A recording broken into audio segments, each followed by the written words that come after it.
It's your boy, Baby Blue Mind, out here, reporting live from these streets. I am walking around downtown Fort Lauderdale right now and taking my evening walk. I think I'm gonna do another 7-miler here. And my topic for this evening is called The One True Certainty of Life. And I can keep it very brief, at least to start. The one true certainty of life is that you gonna die, baby. There ain't no way around that fact, and there's nothing you can do about it. So you might as well get next to that fact as soon as possible, because it's gonna increase the quality of your life. Now, I'm gonna explain a little bit why I think the way I think, and why the thought of death and the fact that I'm going to die one day, hopefully not today, is always close to the forefront of my mind. Back in 2003, I was in a near-death car accident in Miami. I was in the passenger seat, and my right-hand man was driving and his fiance was in the back seat. We were coming home from a baseball game, oddly enough, and we were heading out to dinner in Brickell, Miami. We were driving down I think it was a 2-lane sort of road in Little Havana, and I was just sitting in the passenger seat. I think we were talking, and from what I remember, I looked up and immediately there was a white commercial van that just smashed directly head on into our car. I was able to, thankfully I wasn't pinned in the metal or anything like that. And I sort of barrel rolled out of the passenger side of the car, made sure that the woman in the back seat could get out, which she could, thankfully. And then I ran around to the driver's side of the car to make sure that my friend could get out. Thankfully, he also was not pinned in the metal, which easily could have happened to any of the 3 people that were in the car. And so from there, I laid down on the street in Little Havana and I passed out, essentially, from just whatever the heck just occurred. And so I was laying down in the street. There were a bunch of Good Samaritans who came by and were just kind of checking and making sure that we were okay after seeing this really horrific car accident occur in the middle of the street. And from there, the 3 of us were rushed to the hospital. I can't recall the name of the hospital, but in the ambulance, I kept coming in and out of consciousness, and I just vaguely remembered like the paramedics or whoever were supervising me over me, and they were worried that I had internal bleeding or internal organ damage or some kind of spinal damage. And so the procedure for that, and I'm obviously no doctor, but just kind of gathering from my experience what the procedure was, I have no idea how long the ambulance ride took, just because I was completely out of it. But I recall that when the last thing the paramedic said to me when I was on my back before I was wheeled into the actual hospital itself is they said, "You're gonna get a lot of questions." And I obviously didn't know what that meant, but I just remember they said, "You're gonna get a lot of questions." I soon found out what that meant. They wheeled me onto some kind of medical table and immediately cut all of my clothes completely off me, which I guess is the protocol for if someone might have spinal damage. And then so I'm on my back, as naked as the day I was born, and all I remember is doctors just completely surrounding me, above me, just rapid firing questions. Do you feel pain here? Does this happen?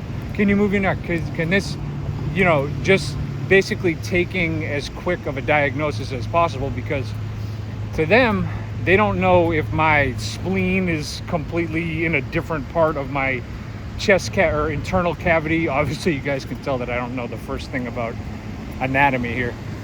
But so that's what sort of took place. Now, from there, what happened was I was eventually released from the hospital. Thank goodness I didn't sustain any sort of just disfigurement or, you know, severe spinal damage that resulted in, you know, paralysis or anything of that nature, because that could have happened so easily with the significance of the car crash that I was in. Now, it took multiple years to recover psychologically and physically from that. I still feel the injuries now. I had 2 herniated, I believe it's called cervical spine discs, and also 1 herniated lumbar spine disc in my lower back. So, I mean, you're talking just countless trips to the chiropractor who's doing all sorts of myofascial release and just trying to get me back to feeling like a human being. I gained like 30 pounds because I couldn't do anything. So I was feeling terrible about myself on just like so many different levels. And just as more than you can count, chiropractor visits, lawyer visits, doctor visits, all this kind of stuff that just happened completely out of nowhere and was thrust into my lap in the same way that the car or the commercial van was just out of nowhere in our laps. And so just to revisit the dynamics of the car accident, and this just kind of goes to the reason. Remember, the purpose of this video is to discuss death and the fragility of life, and how it's the one true certain thing about life is that you're going to die. And I'm trying to give it to you from the perspective of a man who almost died. And the almost was a true almost. And so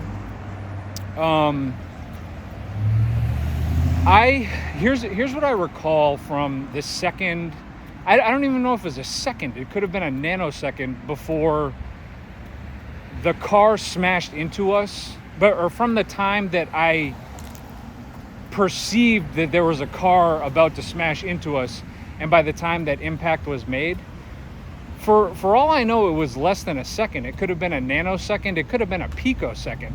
But all I know is that I didn't even have time to contemplate the fact that I could have died. I didn't even have time to contemplate it. It just would have been, you're out. No say in it. No, I didn't even have time to gasp. The car just struck us immediately.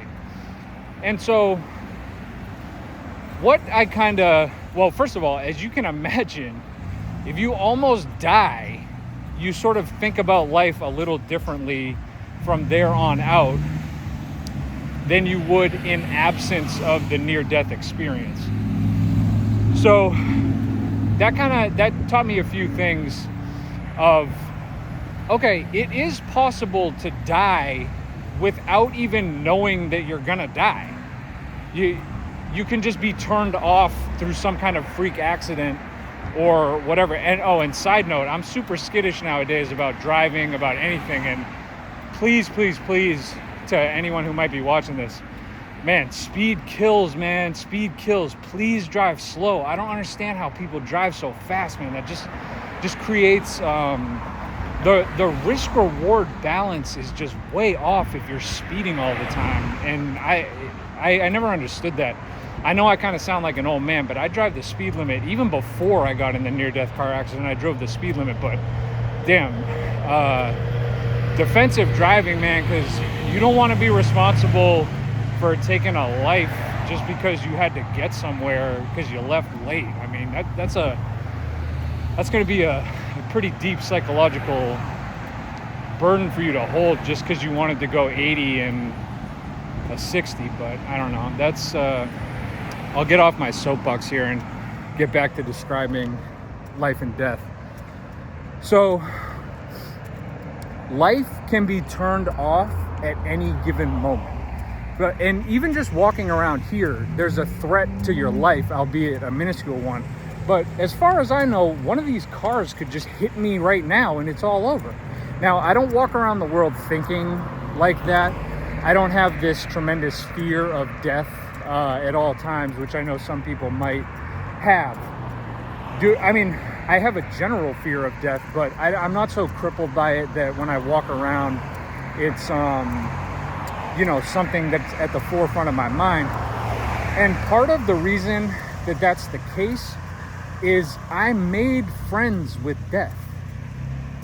That the near-death car accident was this in some kind of inverse or some kind of reversal, forced me to become friends with death because I was so close to it that it gave me basically a front row seat to what it looks like.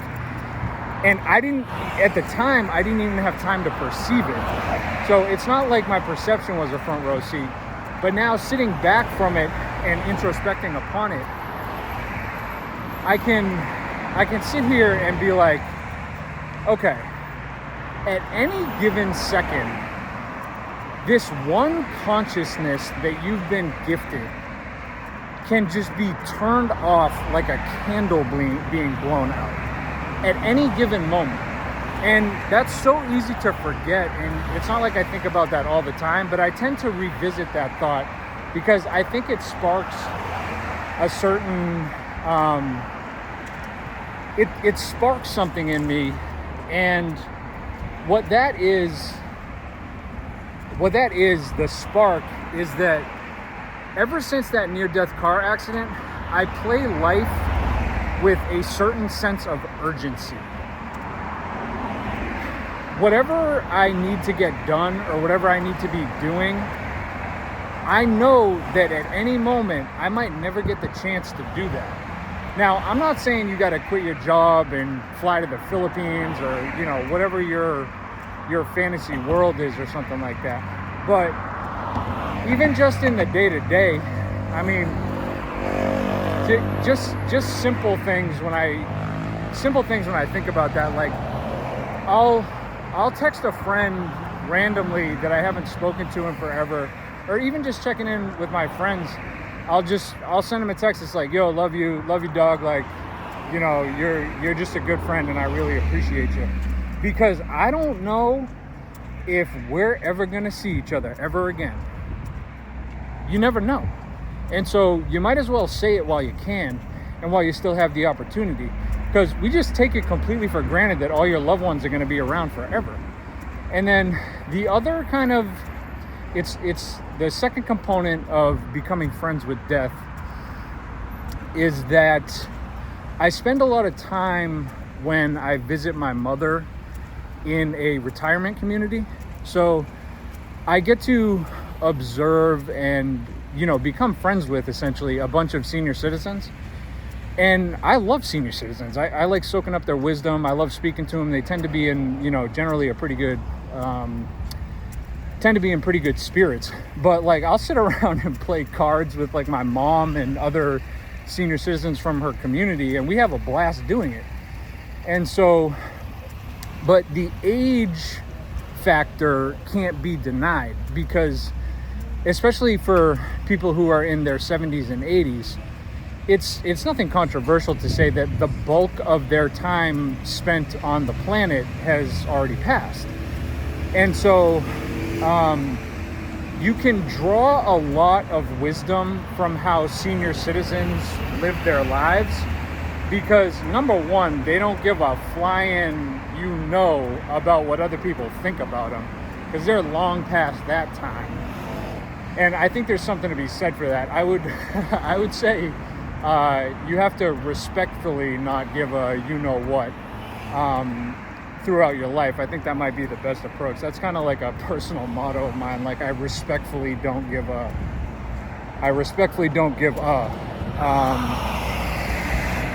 But then the other component of that is this interesting quote that I heard one time. No idea where it came from. If anybody happens to come across these words, you could probably look it up.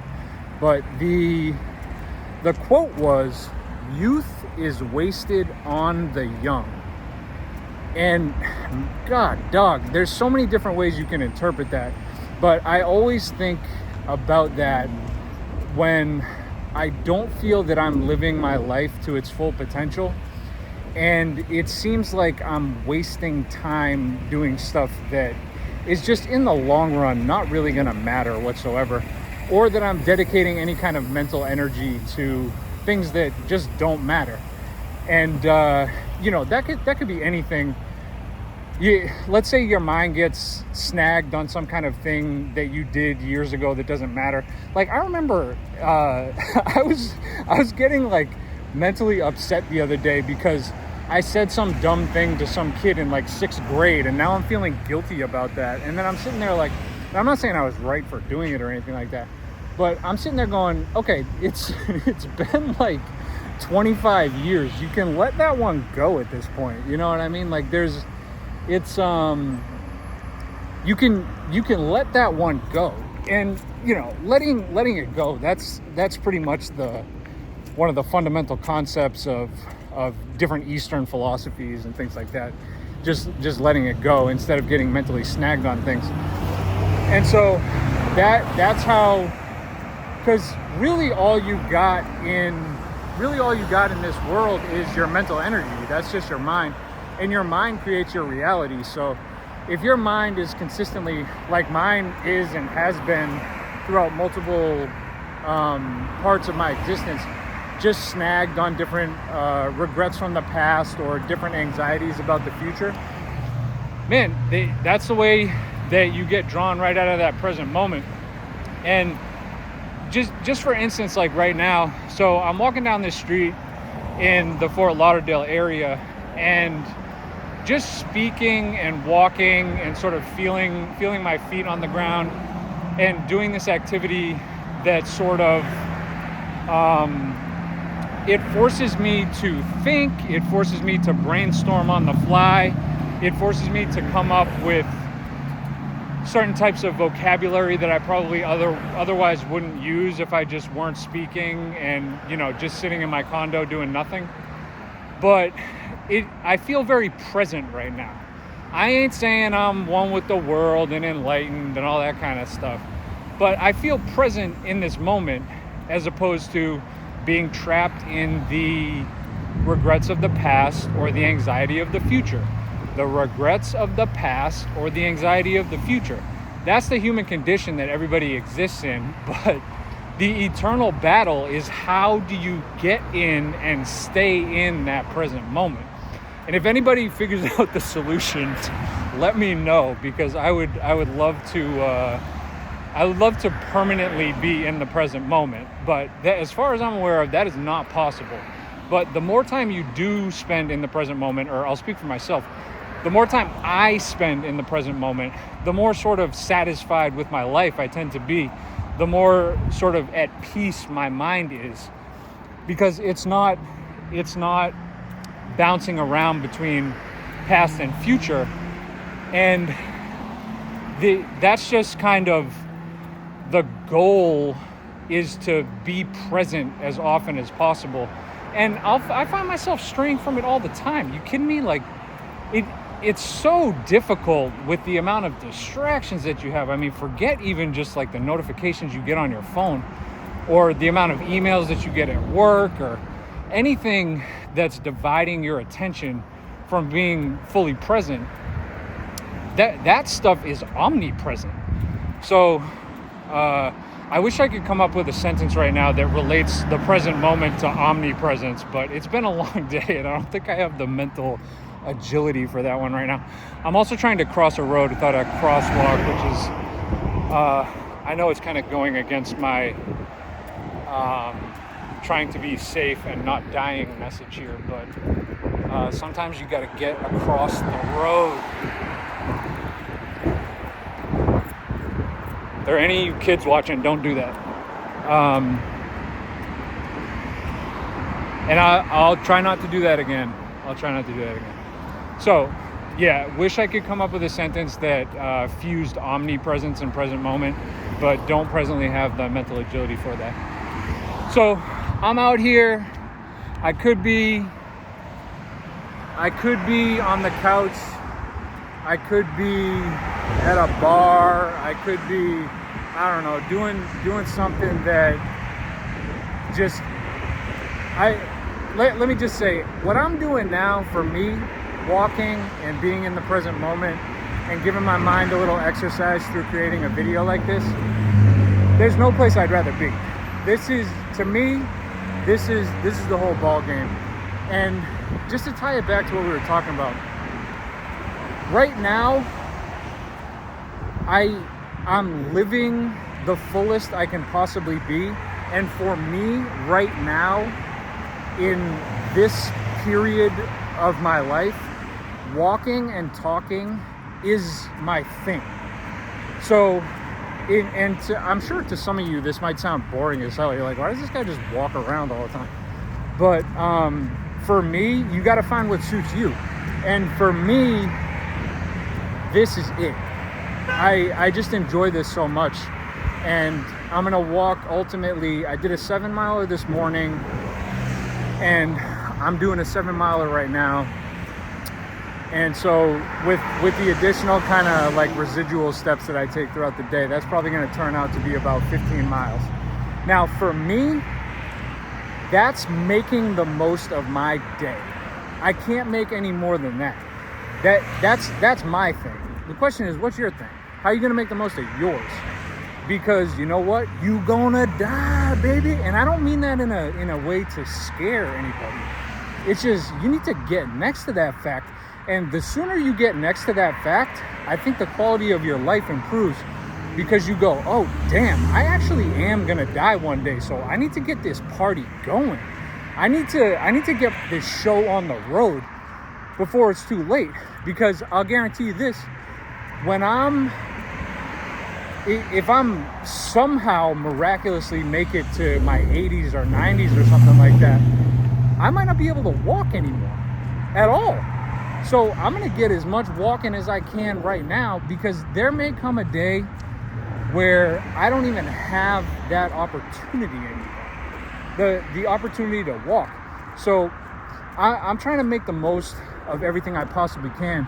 The near-death stuff, I mean, that'll rattle you at first, but in my opinion, once you emerge from that, you sort of have a different kind of wisdom than you otherwise would, just from experiencing the experience of near death.